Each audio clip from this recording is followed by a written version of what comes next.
Welcome to the Clear to Send podcast, a podcast about wireless engineering, where we educate you on Wi-Fi technology, talk about design tips, troubleshooting, interviews, and the tools. Here are your hosts, Roel and Francois.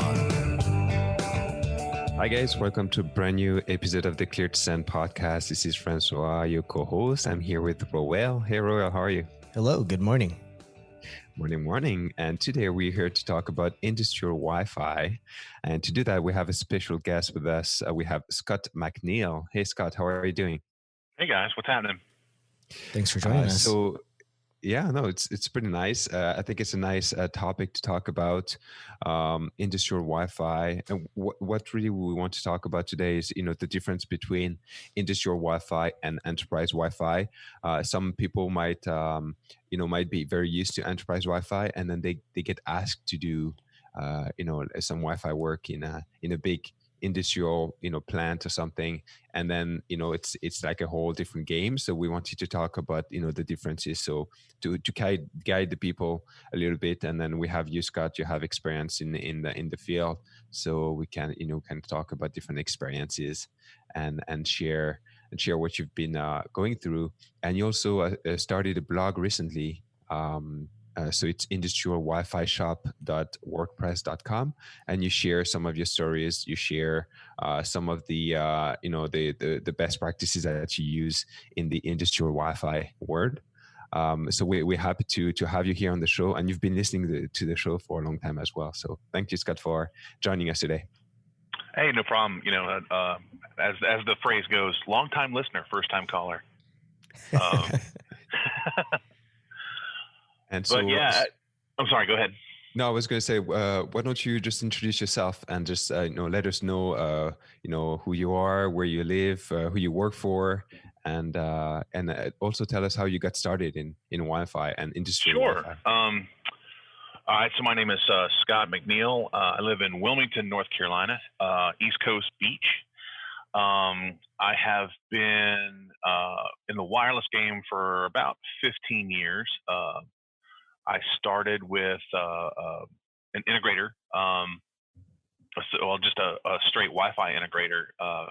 Worked for a company called eProach Communications, and we did integration into small local resorts, large resorts, a lot of multi-user dwellings, and that was a lot of fun. We actually had a contract with the city here and did about a square mile worth of metro area Wi-Fi. And that was back in the day when, Google was out there blowing up cities and thinking, hey, free Wi-Fi is going to be the next great big thing because we can make money off ads. And then it all fell apart because nobody used it and nobody paid for it. So, and got tired of traveling with that, moved on and worked for the local school system. So did K-12. Was responsible for a lot of wireless there. Moved on and ended up working at one of our local colleges, and was there for quite a long time, and really got to push my wireless knowledge and build upon a lot of things as I took all 4 campuses from just a few hotspots to full coverage everywhere, machine authentication, averaging from 15 users a day to 1,500 users a day on the systems. And I think by the time I left, they were up to close to 3,000 users a day. So for that particular college, which was a small school, was big time. So I've got a lot of experience out in the private sector and the public sector. And then 4 or 5 years ago, I got recruited into the company I work for now, GPA, Global Process Automation. And they are industrial automation integrators. So half of our team is filled up with automation engineers, the guys who program DCS and PLCs, and these are the devices that actually have a real world effect. So you program your PLC or your DCS distributed system, and it opens valves or close valves. It flips the train car over to dump out its contents, or it moves the robot arm in all the specific fashions in order to assemble something. So that's half to 2/3 of our company. And then there's the other side, which is the ICS data side. And so I'm on the network team. I'm one of senior network and security engineer for GPA. But I'm also the company's only wireless guy. Uh-huh. And so as soon as I came on board, they started taking advantage of all of that experience. And that's kind of started getting me into all kinds of new adventures that have been both very challenging and extremely rewarding, personally. Yeah, I can imagine. Yeah, being the only Wi-Fi guy. Yeah.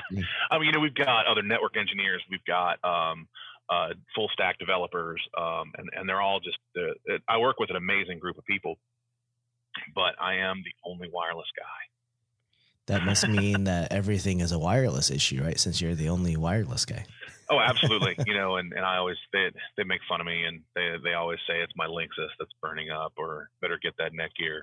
So, So when your team is installing and deploying those very specific equipment for the industrial environment, you come in and you make sure that the Wi-Fi is working, or that's pretty much what you do? Well, it depends on the client. Most places, I would say probably only about 30% of the industrial environments I've been in actually have any sort of intentional Wi-Fi deployments. And I say intentional because a lot of places have wireless that they don't even know about. Okay. Because a vendor will come in to install a system, and they'll put their own little wireless access in there, and they won't say anything to anybody. Yeah. How typical. So it's nuts, in the private industrial realm. I would say probably greater than 50% of these places do not have a full grasp on what they have out in the field. Yeah. And so I've seen something similar where, some vendors had put up some very cheap Wi-Fi access point, and they just configured like an open SSID for the equipment to work. And then they connected that, cheap Wi-Fi access point to the network. So with the AP acted as a backdoor to the wired network. Yeah. So sometimes you could create security breach as well. Well, and that's a huge from the ICS security side. That's a huge breach protocol. That is definitely a security issue, and especially a lot of these systems were designed to be air gapped. They weren't designed to be on the network. So then all of a sudden, vendor A comes in here and tosses in their little Linksys, and half the time they don't even configure it properly. They just leave it at defaults. So that their engineer can access it. Yeah, they just need some simple access, right? So they're not really they've just been trained to deploy it so they have access, but they're not really thinking of holistically like the network and security. It's just convenience for connectivity, right? Right, and then they forget to disable things like the DHCP server, which then backfeeds into the system, and then all of a sudden it's network chaos. And you haven't seen anything until you've seen the network shut down at an industrial site. Oh, yeah. Okay, so let's try to define what industrial means, right? So everyone can understand in the type of environment you're working in. Would you be able to describe those type of environments? Absolutely. With this job, I've gone to and I get to go to all these cool places, and so. I weave my way in and out oil refineries. I go into the deep, dark depths of paper mills. People don't realize what all goes on at a paper mill, or what all's involved with making paper, until you get out there and see what a huge, really almost cyberpunkish environment that a paper mill is, or a specialty chemical factory. Or just here recently, I was at a manufacturing site that they make the ceramic inserts for catalytic converters. So in contrast to the fairly dirty exterior of a paper mill, it's a very clean environment. They have to keep down the dust because of all the injection molding and things of that nature.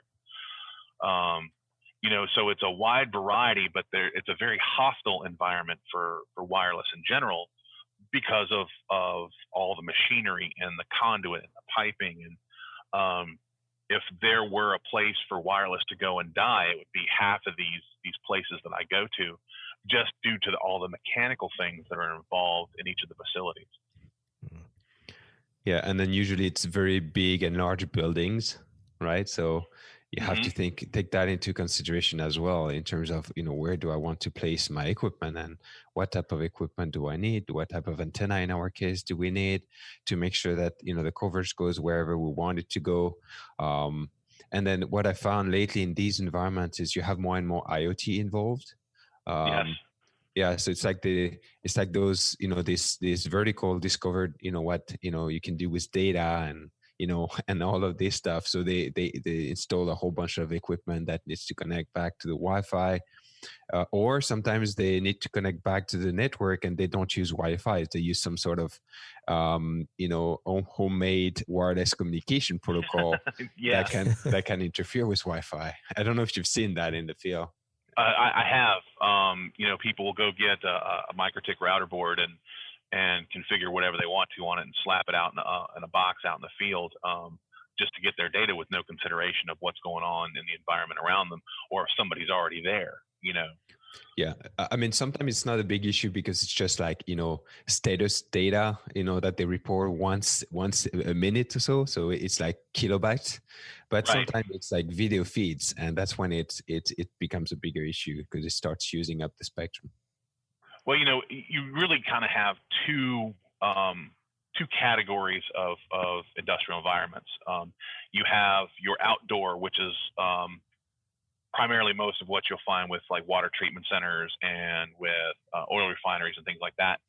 But a lot of it is all just built into these giant, massive warehouses. So you take the challenge of warehouse Wi-Fi, which, as both you guys know, is difficult enough as it is. But then you toss in all the mechanical and other aspects of manufacturing and assembly into that building, and then it takes that already difficult process for warehouse Wi-Fi and spins it 180 degrees just to confuse you a little bit. Yeah, exactly. And I think you're making a good point here is like industrial Wi-Fi would be a little bit different than warehouse Wi-Fi as I see it, because you have this, this idea of like an environment where everything needs to be protected, including the equipment, like the access points. And actually, that's one question I had for you is, when we think about industrial, we think about all these vendors coming out with equipment that's industrial proof, right? So they would have like an industrial switch, industrial, AP router, whatever. For the Wi-Fi access points, like how do you deal with them? Do you always install some sort of industrial APs or outdoor APs, or do you just use a different approach, or you study different options where you could put APs in enclosures, or like how do you deal with the equipment so it doesn't get dusty, hot, cold, humid, you name it? Yeah, that's the challenge, right? Every industrial or manufacturing site is a little bit different.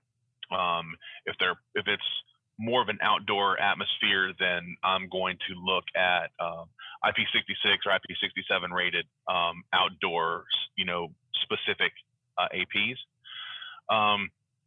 If it's kind of a blend of kind of indoor outdoor, I will take a look at heat ratings on APs, and if they can handle a higher heat, then I have no problem putting it in an outdoor enclosure, because that plastic really doesn't do a whole lot to inhibit the signal. And then some other places, are actually fairly clean on the inside, and they do have good airflow. And if it's a warehouse type environment, sometimes your standard APs can work. But as both you guys know, when you get into those gigantic warehouses, you have to be careful with the height of what you're installing. And and even then they've got all this machinery around, but there's also product that's constantly being moved and stored in different places. And so that's the only thing that's constant in that is how often it changes. So you might have a stack of finished product in one location that's been interfering and causing a little dead spot. But 3 days later, all that may be gone, moved to another place, or moved out because it got sold, and coverage is back to normal. So how do you deal with situations like that? I'm sure then they're calling you all the time to try to resolve these issues, are they? Not really, because as with anything, it's all about planning, right? And before I even go on site and start the all-important surveys and getting the lay of the land, I really talk with our clients, trying to figure out exactly what they're wanting to do. Because these are key factors that are going to affect the design of the system. Are they wanting 100% total coverage of the entire site because they want their maintenance crew to be able to use their tablets wherever they go, and get in and to do diagnostics and maintenance, and then have it for use it for their employees as they walk around doing other things on the factory floor, or are they specifically wanting it just for IoT sensors, to be reporting back? They have a tank farm out there, and instead of running cables out to every one of these tanks, they want to put their digital level sensors on it and just have them report back. Like Francois, you were talking about, these are the sensors that only report in like every 5 minutes or so, and it's very low bandwidth. So it all depends on what the client is really looking for, and then educating them on some different options. Once that is done and I have an idea of what they're looking to do or accomplish, then I go on site and I start really looking at the specific areas that I now know that they're wanting coverage. I try to, for the limited time I'm there, get a feel of what's moving where, so I can pre-plan for those. And so at the times where they're empty, it might be a little overkill, but when they're in full production and things are moving, there's no dead spots involved. Does that make sense? Yeah. Yeah. So let's start with the. I have a question related to how you plan the project. So you've been involved in enterprise Wi-Fi. You worked with K-12 and so on. How would you approach an industrial Wi-Fi project differently? Like what would you do differently when you just start off the project and talk to the customer and so on? Well, once I get on site, the first thing I guess that's an important piece, right? Always get on site. Yeah. In those environments. Yeah, there's honestly for an industrial, there's a lot of things in enterprise Wi-Fi where you can go do a predictive survey. You never have to set foot on site, and it's going to be pretty darn close come install time. But in industrial manufacturing environment, you have to go on site. You have to take a look around, because the blueprints or aerial photos or Google Earth are just not going to do justice for what's actually there, because you have to get a feel of the movement and swing of the environment. So one of the first things I do when I get on site is either on my phone or on my Surface, I just walk around just looking for SSIDs, just trying to see what's out there, to see if they even know some of this stuff is out there. Just to kind of get a feel for what their airspace is like. Is it crowded? Is there not a lot going on?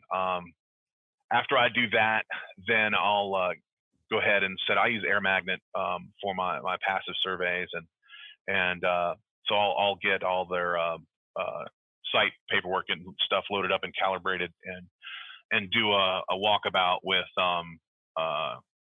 Air Magnet and get a much better feel of the actual Wi-Fi environment.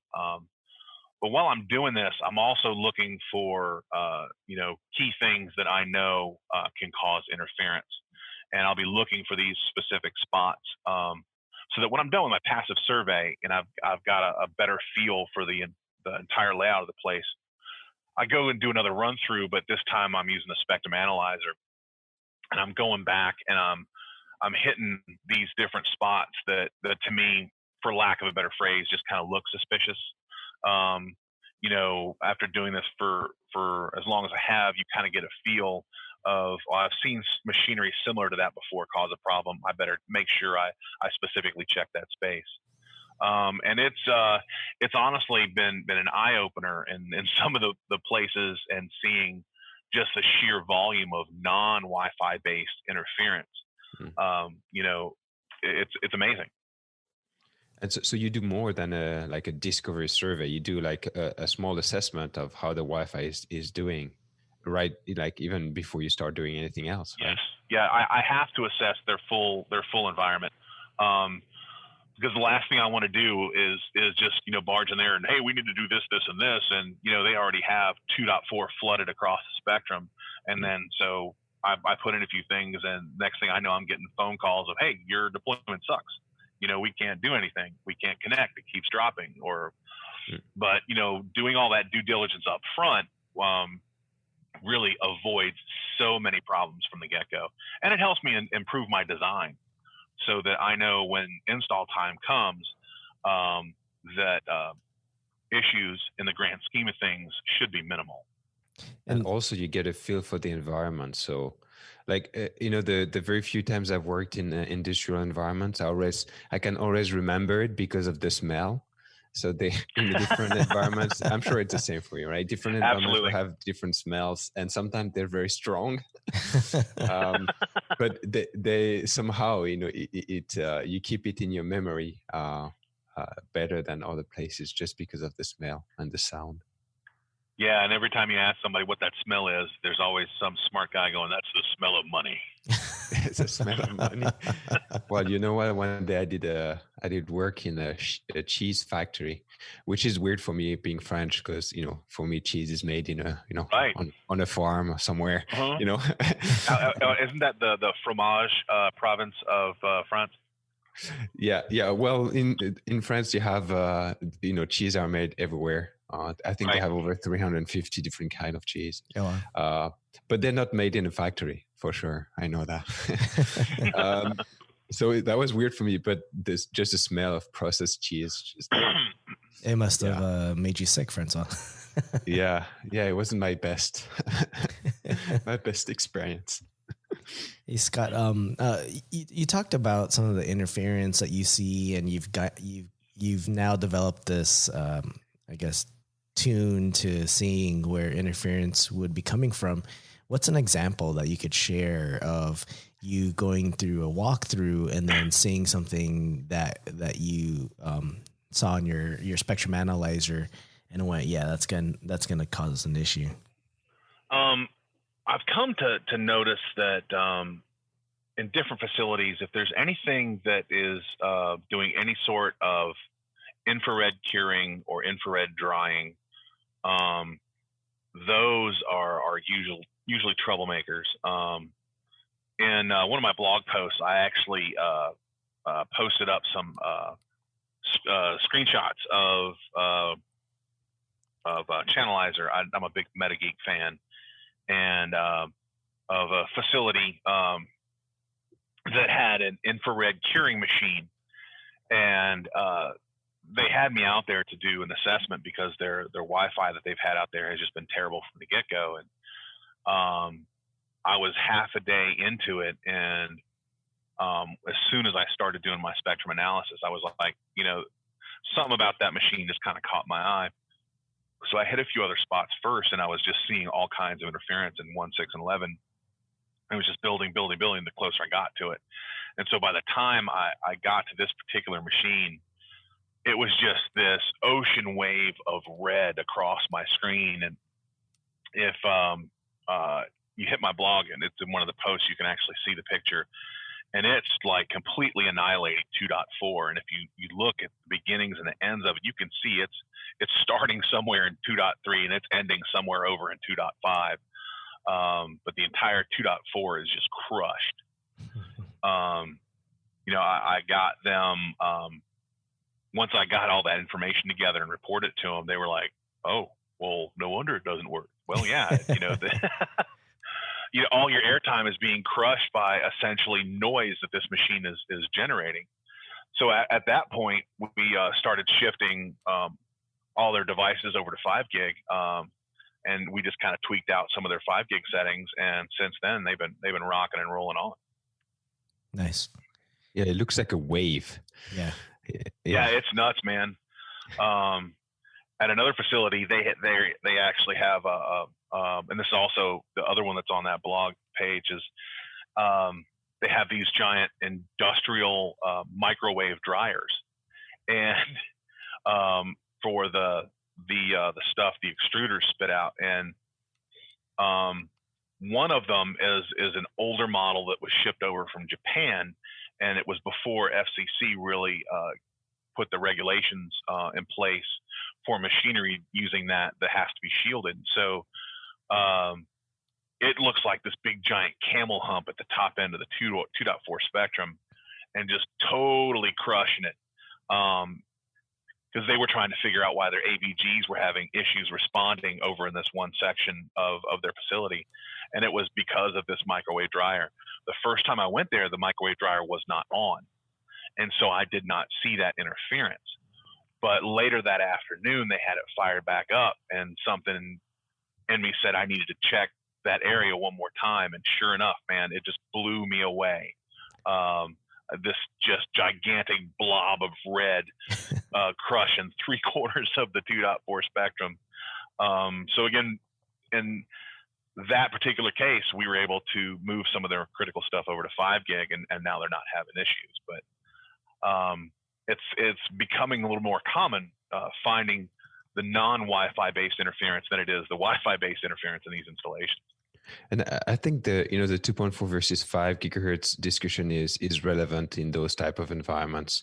What's your experience around the use of 2.4 in industrial Wi-Fi? Do you see that a lot of devices still uses it, or are you finding yourself steering more and more devices onto 5 gigahertz? I've gotten to the point to where I almost always now just try to plan in 5 gig, because between the random devices that we talked about before that vendors tend to throw in, and then everybody and their mother's got a hotspot running off their phone, and then you can't in most industrial environments you can't swing a dead cat and not hit a printer of some sort. And then every printer's got its Wi-Fi turned on because they've all been left at defaults. And so you've got all this other ambient Wi-Fi going on. So at that point, they've already got dirty airspace in 2.4. So I would say 9 times out of 10, I'm already planning and pushing the end users to 5 gig because there's so much more available. Are you also having to plan other wireless protocols like Zigbee or Bluetooth? In a few cases I have, and they were mainly just little sensor mesh networks. Right now, most industry is not really putting anything mission critical on their wireless because there's a dependability stigma there, that it's just not as dependable as a hardline, Ethernet or fiber. That's slowly starting to change. And a lot of different manufacturers are coming out with these different sensor suites that are a full redundant mesh topology, and it's either Bluetooth, it's either BLE or it's Zigbee. But even then, while it's a different protocol, they're still using that 2.4 spectrum. So Zigbee I think uses a couple different ones, but still the majority of it is all in that 2.4. So why even try to put more into that limited space is why just another reason why I try to push everything to 5 gig. And I've noticed reading your blog that you talk a lot about Industry 4.0. Can you talk about that a little bit and what it means for you, for your job? Sure. Industry 4.0 is in reference to the quote unquote fourth industrial revolution, and that being smart manufacturing.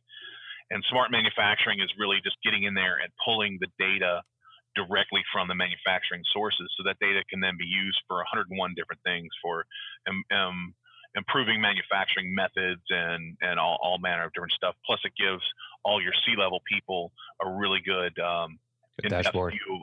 of what's going on in their company. So now, because of the expense of cabling and things, and wireless is really starting to play more of a role in Industry 4.0. A big part of that is all of these industrial IoT devices, or the ever popular IIoT. Many of these are using either BLE or Zigbee or some proprietary protocol very similar for all these small, tight, redundant mesh networks. Others, it could be a SCADA network, and they have this great big field, and they got wells out there in this field, and they got to get data from that wells, and they could be using little PepLink cellular backhaul devices. They could have an array of point-to-point with 900 megahertz out there. So more and more wireless is working its way into smart manufacturing as a reliable and desirable means of getting that data from all these industry points, because they don't have to really move into the actual hardcore manufacturing portion of those environments. They can kind of stay on the edge and collect data. It's interesting. I read an article not long ago from Metrology, and they were talking about this manufacturing facility over in Europe. I want to say it's in the UK. It is I think it's called Matisse, the Matisse Aerospace Facility, and they actually just completed a first phase of wireless trials for Industry 4.0, specifically with Wi-Fi 6. And this is a huge manufacturing plant, and so they have all manner of industrial devices, huge machineries, piping, conduit everywhere. And they were testing out IoT connectivity. They were pushing 4K video across it, doing large file transfers, doing other voice and video communication off of it, trying to disrupt their sensors and everything that they had installed.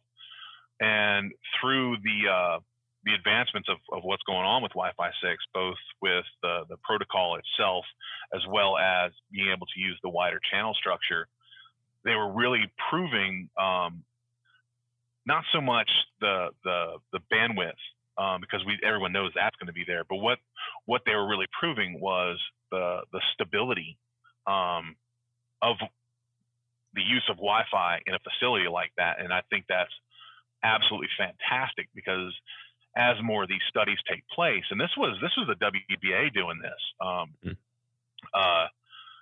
as studies like this take place, it's only proving more and more to people that wireless is a viable data communications option for various aspects in manufacturing facilities. Yeah, and I was looking at the article, and yes, indeed, the facilities in the UK, close to Birmingham, and they use Cisco 9100 access points, and so Cisco worked on it, IBWave worked on it, and Intel, I believe, did the test with the WBA. Nice. Yeah, so I just thought that was fantastic, because there's so many things that can be done with it that could make the advent of gathering all this data so much easier than trying to run cables to everything. And then next thing you know, you have a manufacturing facility that looks like it's out of the Matrix because it's nothing but cables. So yeah, I agree. So when you assess a Wi-Fi network in an industrial environment, what type of metric do you guys look at more specifically? Is it the same as enterprise Wi-Fi, or do you pay more attention to specific metrics? Well, that's where there's a very close similarity in enterprise Wi-Fi versus industrial Wi-Fi, because you're really looking for the same metrics. You want really low response time. So you want to, if you're just running ping tests, you want less than 10 milliseconds on things that are going across the plant. You want to make sure that packet loss is to an absolute minimum. Latency and jitter. Jitter's a big thing. Jitter's a big thing with everything, especially with voice. But anything with sensitive data going across, you want to make sure your jitter values are extremely low. And roaming delay. Roaming is an issue no matter where you go, and so if you can get your coverage correct, and you get everything tweaked properly, and roaming is nice and smooth, then we're all good. But I don't know what experience you guys have had, but you start getting all of your handheld scanners, that tend to have just a terrible wireless card in them. If you can make those work in roam, then you can make anything work. Yeah. And do you see any competition with like private LTE technologies or CBRs in the US? Because I would think you would start to see some of these technologies popping out in those environments. Starting to see that now. Was at a paper mill not too long ago, and they were, by their company, one of their mills that were designated a quote-unquote mill of the future. One of their sister mills was doing an all Wi-Fi environment. This particular mill was moving towards private LTE in order to accomplish the same kind of communications. And the company is using those two to kind of compare and contrast to see what's going to actually, one, provide the better coverage, and two, have a greater reliability of data transmission over time. So it's really interesting seeing that some of these companies are actually starting to take this seriously and are putting the money out there to do their own studies. Would that be for both indoor and outdoors? Yeah, indoor and outdoor. Okay, that's interesting. Yeah, I thought it was too, because they were installing indoor repeaters for the private LTE for indoor coverage, and then obviously the outdoor was the easy part because they were just tacking off local towers. So yeah, that's yeah. I'm guessing you're going to see more and more of that in your type of environments. Well, from what I understand, private LTE is a lot more prevalent around the world than it is here in the States. Yeah. Well, I mean, with CBRs coming, you might be seeing, providers coming in and. Yeah, we might be seeing if they want some more reliability, they might be pushing towards that route. I mean, I would assume it's already there to some capacity, but now it's going to be deployed much faster, is my guess. I think it's more of an issue of it's just not widely known about in the States for private LTE networks and the flexibility and reliability that they present. That's my two cents anyway. Yeah, it's still very new to me to even really comment on it, and that's where I'm looking at some of the industry guys that we like, especially at WLPC, where they have those deep dives. Those are the kind of things that I need to attend. And so one thing I'm just thinking about right now is, as you're approaching the industry 4.0, I'm guessing everything will be connected. I'm guessing we're going to have more and more things automated with the robots in those environments. What about maintenance windows? Like if you want to do a cut over on the Wi-Fi, if you want to install new. Well, and this is what we can chalk up to one of the really big differences between enterprise Wi-Fi and industrial Wi-Fi. Anything IT related that is in the manufacturing space that is not in offices is referred to as OT, or operations technology. So when you start putting Wi-Fi out there on the production floor for your production people to use and integrate with, that aspect of wireless is no longer IT, it's OT. So now it has to obey a different set of rules. When you're talking about a manufacturing environment, and we'll just use a paper mill as an example because that's a continuous process. When you need, especially if it becomes ingrained, the wireless communication becomes ingrained in a critical process, you can't just go and reboot that AP whenever you want to. Anything that's going to stop that process has to wait. I don't care if it's a security update, if it's a firmware update, or if you just need to do a maintenance reboot of an AP for whatever reason. You have to wait for an outage window of when it's not going to be critical for that device to be offline. And that's what holds up a lot of things in the OT space versus IT, is we can't just rush right out and update all of their windows and different OSs all the time. We have to wait for specific times that the plant is shut down or a section of a plant is shut down in order to perform those maintenance. Whereas with enterprise IT, well, hey, it's 2:00 in the morning. We have, all of 4 users on our enterprise network. I think we can go ahead and reboot stuff and not worry about it. That's not the case in the industrial environment. Anything that stops the process is bad. You stop the process, the company isn't making money; they're losing money. So they do not like just the random reboots that could possibly happen. And they usually make sure they let you know. Oh yeah, they let you know in no uncertain terms, multiple times. Yeah, in millions of dollars. Every 10 minutes, $10 million. That's right. Yeah, they have no problem letting you know what their downtime loss metrics are. Yeah.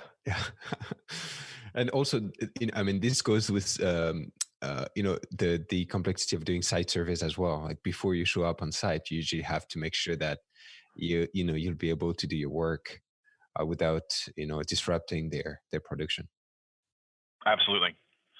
Normally when I'm on site, I usually get assigned a contact, and that contact is then who takes me all around. And while I'm doing this, I'm usually asking them a billion questions about this area or that area as we're walking through. Because any information in the long run that you can get out can end up being beneficial to your overall design at the end of the day. Because you'd be like, oh, what did Steve say about this area? Oh yeah, I need to make sure blah blah blah is going on before I actually get in there and test, so we have a full idea of what's happening during the manufacturing day or things like that. What's the craziest device you've seen, like connecting to the Wi-Fi? Do you have anything that pops in mind? Oh man. Or do you always use the same type of devices like barcode scanners? It really. The craziest things I run across are the mobile robots. That they're following specific tracks and they're maintaining all their communication back via Wi-Fi and they're just carrying stuff around. I did see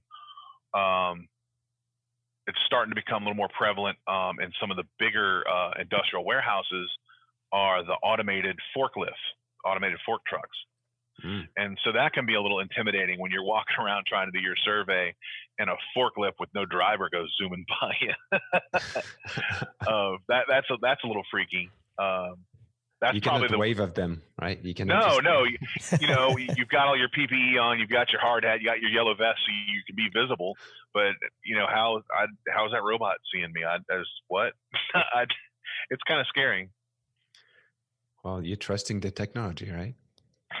Yeah, you're hoping they don't hit you. Well, I'm hoping they don't hit me because I'm there to do a survey on what they're using to navigate. So, so there's so those are operating on Wi-Fi. Is that correct? Yeah, they're using the last one that I looked at that was using proprietary RTLS aspects on navigation along with markers in the floor. So it had RTLS markers in the floor. So it was a pretty complex system, and I was just there doing a validation survey. So I was really, really hoping that the installers got it right. Yeah, sometimes they connect directly. Sometimes they have like a bridge, and then somehow they connect back to the network. They have. You're talking about the AGV, right? Yeah. Okay. Yeah. So I think we'll start to see more and more of these. Well, these were huge too. These were very large automated forklifts running around that could lift, thousands and thousands of pounds. I mean, I was surprised to see an AVG that large, but it's pretty crazy. So I would chalk that up to probably the weirdest thing that I've personally encountered with. So if you were to give an advice to a Wi-Fi engineer that needs to do work in an industrial environment for the first time, what do you think would be the most important pieces of advice you could give them? One, as with anything, ask a lot of questions. What they're trying to accomplish. You really need to know what they want to get done. And then when you're out there, pay as close attention to all the mechanical devices as you can. I honestly believe that spectrum analysis is more important than any of the other things that you do when you're in one of these facilities, because that's where I'm seeing all the trouble spots come from. It's all coming from non-Wi-Fi based interference. Sure, you get the 2.4 stepping all over each other because everybody and their mother's thrown up a Linksys attached to a machine somewhere so that their vendor can get access to it. But that's standard stuff. You know how to deal with that. You have to start getting really creative when it's machines throwing out this interference that you can't do anything about. So I really, if there were one piece of advice to really push out there is spectrum analysis ends up being the key to just about every single one of these deployments. All right. So if people want to reach out to you and ask you more questions, where can they find you? Well, there's my blog, The Industrial Wi-Fi Shop. You can hit me on Twitter at American Macneill. I'm also on LinkedIn, Scott McNeil on LinkedIn. So, pardon me. Those are all the primary ways. Yeah. Or if you have a big manufacturing plant, you can also call me. Right? Absolutely. You can just give me a call. I'll give out my personal phone number and address. I'm just kidding. But they can go to you if they have a serious question about industrial Wi-Fi. Oh, they can always go to our website and at global-business.net and get a hold of me through our website. I do a little bit of blogging on there for more industrial security stuff.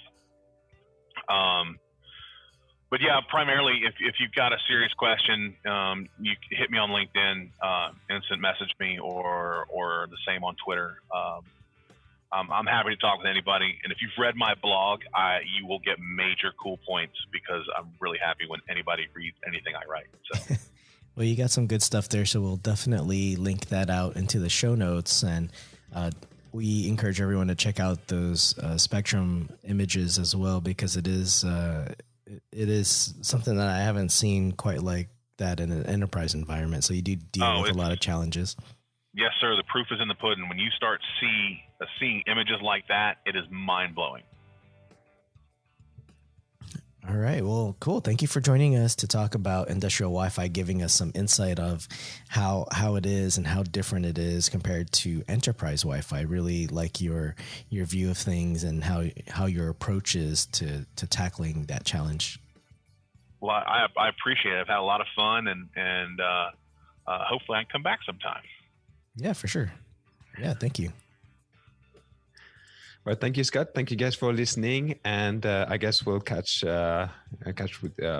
we'll see you guys next week in the next episode. That's what I wanted to say. All right. Bye, guys. See you. Bye-bye. Bye, guys.